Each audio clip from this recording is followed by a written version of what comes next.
Vauban just got the best small rework we have seen in a very long time. But is it enough to make him good again? Let's nerd out and find out. We are back with Vauban. His heirloom skin just released, and he released with a small touch-up. It's a slight rework at this point. We're gonna quickly talk through all changes to his abilities, how to look at him, how to build at him. Let's see what we can do with Vauban today. Let's start with the changes from his abilities. Let's do a little walkthrough. Tesla Nervos didn't change at all, except the fact that now skills with strength. You will see I have a little bit of strength because of a Archon shard, but normally has base 50% status chance, and that now skills 1 to 2 with strength. So 200% strength is 100% status chance. This is making this ability way better and way more useful because of his passive, which we're gonna look at last. Skills of strength now, which is making a huge difference in total damage, because now you also have damage over time that has a higher chance of proccing because there's more status. His second ability, the best rework I have ever seen, because I am a big disliker of cycle abilities. So the fact that it's a tap hold now, what they did is the orbs are now 2 and 2 divided. So for the tap, you get Tether and Shadow Orb as combined in one. And if you hold the ability, you will get Vector and Overdrive Pad also combined into one ability. So if you use the tap version, you will get a orb that is grabbing enemies in and dealing damage at the same time, slash and puncture. If you use the hold version of the ability, you get a boost pad that if you go over that boost pad, you get a speed multiplier and a damage multiplier, which is the special Vauban multiplier. It's a final multiplier, multiplicative to the passive and multiplicative to roar, which is very interesting and which is why it's also pretty good. And thank God it doesn't scale that high. His third ability technically didn't change. The only thing that changed for it is the augment. Photon Repeater now has another additional strike. Instead of 1 additional strike, it does 2 additional strikes. This is whatever, in my opinion. What makes this ability so great is normally it scales of enemy level and it scales of strength a little bit, but the enemy level is making a big difference. It used to be that the base damage didn't scale up pretty well, but the enemy level was the only thing increasing its damage because it didn't have anything after that. What it now does is instead of dealing blast damage, it's dealing blast damage with the status effect, which means scaling of the enemy level, not just the ability will increase in damage, but also the blast procs afterwards. So this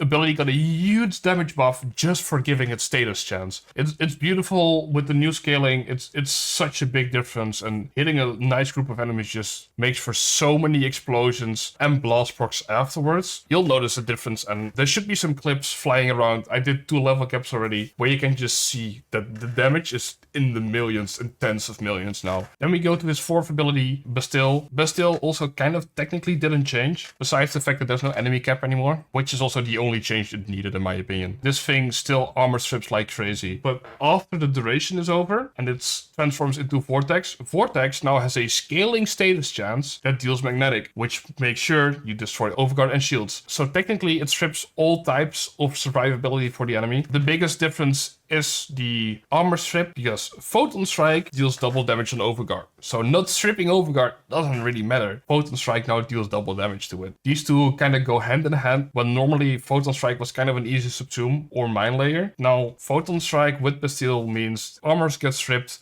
and Overguards get deleted because of the insane damage from Photon Strike. Now to let it all circle back to the passive, deals 1.25 times damage to incapacitated enemies. The reason they noted it like this is because it's a final multiplier. Final multiplier meaning it's multiplicative to the mine layer boost, it's multiplicative to roar boost, it's completely own thing, which is what making it insanely strong. And the little change they gave to this ability, it now triggers off anything Vauban does. Enemies being stuck in Bastille or Vortex get the damage bonus. We already had the enemies triggered by Tether Orb, they also already got the damage bonus, but VE managed to code in, and I'm saying managed to code in because they said they wanted to change it a little bit to work on any electric proc. Didn't work out yet. I don't know if it's gonna come or not. They just talked about that it's something they were thinking about. Currently, just Tesla electricity procs also trigger the pass, which means his whole kit synergizes together, which is something he desperately needed. So Tesla Nervos deals electricity damage and status effect now, which trigger the passives, which boosts the electricity damage. Mine Layer deals more damage. We all know that Flechette Orb deals big damage. It's gonna deal even bigger damage now with all the multiplicative bonuses you can give to each other. Then we have Bastille that has this nice AoE grab that is not capped on enemies anymore. It's just a range that you can mod for. And then you have Photon Strike that now does crazy damage, and it all just works so well together. I'm gonna show you some clips here and there where you can see me grab enemies and I just toss some mines to him. My 1 and 2, I just smack him around. And then photon strike in the middle, and everything just kind of explodes. Doesn't matter what level the enemy is, they do explode. This guy, it's great. Let's look at how to mod for it. Let's start easy, Exilus. I will always smack in PSF because it's just very nice to have. Besides that, let's look at the actual stats. The most important thing for Vauban is choosing how you're gonna survive with him. I tried doing shield regen because he has actually a decent shield stat. He also has a good armor stat because his 4 gives you armor. But after a lot of testing, I did a lot of level capping and half level capping just to see what survivability method feels the best. It has to be the shield gating. After trying it all, you can also choose to go Hermes Cabro or Shade. Well, for me, I don't really like the Invis playstyle. It feels a little to use. It's not for me. It feels like a last resort. So I just went for shield gating. He actually works kind of well with it, with all these short abilities, including Photon Strike is a quick cast. It's beautiful. So Cat Shields, Brief Respite, it's all you need. I personally prefer Arcane Circumvent with it, just because the Arcane slots are kind of free. And getting the Overguard means you are status immune. And shield gating kind of gets fucked over a little bit by either getting heat procced or slash procced, or at least a DOT. It makes it kind of hard to survive with it, to keep the gate up. So I have Circumvent to just roll through a Frax or an Eximus. That way you can get rid of all the DOTs and it's going to be even easier. I'm kind of Circumvent gating here.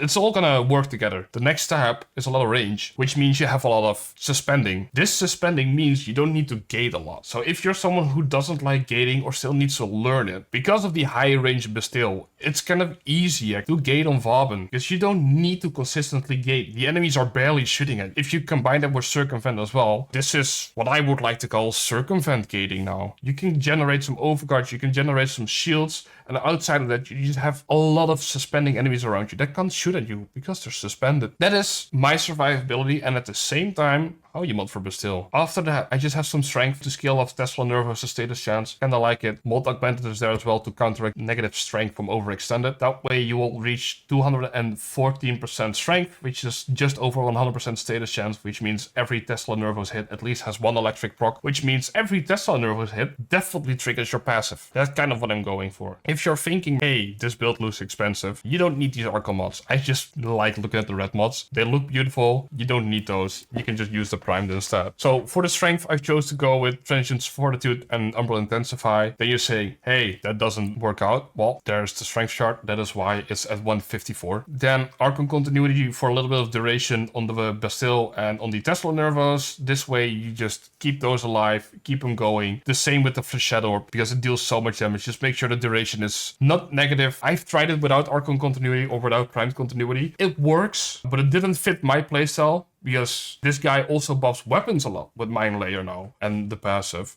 because Mind Layer also applies to weapons. Because of that, I tried to make a mix between a caster and a weapons platform, which is, you'll see me use a lot of Purist or Bursten or Soma, because those are weapons with DOTs, which means they get the nice double dip from the final multipliers. It's beautiful. So I'm trying to max it out a little bit by getting a little duration in so I can keep those buffs up while using abilities and weapons at the same time. Just saves me a lot of recasting, which in the end saves me a lot of energy. Archon stretches, by the way, the electricity, you gain it from Tesla Nervous, as you could have guessed. The energy regen, kind of helpful. You're gonna need it. It feels nice. Then on the final slot, I have Tesla Bank. The reason I don't have Photon Repeater is I'm trying to shield gate, and having a 0 energy cost Photon Strike actually killed me more than it helped me, because I was trying to gate with Photon Strike. This augment's not bad at all. If you want to use it, please use it. But keep in mind, you are gonna have to bank more on Circumvent than you can on shield gating, because your third ability will not be able to be used for shield gating anymore. What I do like personally is Tesla Bank. The AoE of electricity means just even more damage. It feels like a mini influence. It deals so much damage. I don't know exactly how it's calculated. I have not tried to figure it out yet either. I just kind of slapped it on and it feels good. It looks good. I can see across the map explosions. It also scales with range. I have 19 meters of Tesla explosions, which also has the same status chance, by the way. So it's just spreading more electricity. And the marked enemy is kind of easy to see. They changed it. There's a very big mark above him with the Tesla Nervous logo, this logo. It just felt so nice to play. It flowed well with Bastille viral as well, and using photon strikes on Tesla banked enemies. So I chose for the Zog, but you can also choose for photon repeater, but keep in mind it will hurt your shield gating. This is what I ended up with. To finalize that build, I have some shards. Very important is 2 casting speed shards. Those are very important. Then we have also a decently important strength shard. I kind of just like it to make sure I'm above that 200% strength benchmark to get the guaranteed electric proc. That's exactly what I aimed at. Don't go much higher. It's not really worth it, I would say. And the next 2 slots are flex slots. I have effectiveness on energy orbs and an equilibrium shard because I was feeling my energy economy was kind of touch and go. So I end up using one of each. So I get both effectiveness. I get more energy from health orbs and I get more energy from energy orb. You could stack double purple. I don't know. This felt nicest in the end for me to use. They are kind of flex. If you want more duration or more strength, you can try it. But keep in mind, this build does not have any equilibrium or not any energy regen on it. This is how I fixed my energy economy, which in the end, one of each was what for me felt best. But fiddle around with it. Try around. Maybe you don't have any purple shards. Go double yellow effectiveness. Or maybe you don't have any yellow shards. So use your purple shards. Instead of crit damage, try the equilibrium thing for once. It's also kind of worth it. And I think that's about all of it for the Vauban build. Also, don't forget to use the skin because this guy looks cool. Or go with no jacket. All my clips, I think, are with this skin because I really like the sleeveless jacket. Don't forget to use it. It's worth it. And then I kind of want to talk about the rest of the loadout. I already said it, but I use weapons with heat because they get the double dip from the passive and from mine layer. It just makes them even stronger. Although, you know, there's a lot of weapons that don't really need the pop. There's a lot of weapons that can just go level cap and enjoy their life. Go EDA, ETA. And enjoy it while it lasts. If you want to have something that can work with that, I have Burston for heat, I have Furious for heat, and I have a Praetos for slash. Also, I like the sprint speed because Vauban has kind of low base sprint speed, 1.25, because I have Amalgam Serration, but he is pretty slow on its own, so I just went Praetos Kareen for even more crowd control. And then I have a Panzerville Profiler because Viral is the only multiplicative damage increase that I could gain, so just smack on a Panzer and you're good. I think that's about all Vauban is. I hope this will help you. One more time, just look at the build, just take it in, go for range, go for strength. Please enjoy this guy, try this guy. He is worth it now. My biggest question when they dropped a slight rework was, how good is he gonna be now? Because enemies can still have overguard. Well, he kinda ignores overguard. All of enemies that don't have overguard get suspended by Bastille, and all enemies that do have overguard get nuked by Photon Strike. This guy kinda works his way around the new overguard meta that enemies have and made it his own. Instead of the overall rework where we were able to delete overguard, Vauban now knows how to work around it, and I really like the way that he did this. So yes, this is actually great. He doesn't care about overguard anymore. He just kills anyway, and he just runs around, looks cool in his sleeveless jacket. If you got any questions, please feel free to drop them in the comments, drop by the stream. I think this is about all I can tell you about Vauban right now. I spent a day and a half straight just diving into this guy, finding out what I could find out. Maybe I've missed something, but I tried to be as early as I could. Please give this guy a try. I know he's hard to farm. His price is kind of going up. Let's hope the new resurgence is gonna have Vauban in. Please drop a like if you liked the video, all that stuff and things. I'm trying to be that guy now. I will try to make a little more consistent videos. I'm trying to do a little more content creation. So please, you know, if you like it or if I can do something, enjoy your Vauban Prime, and I will see you all later. Bye.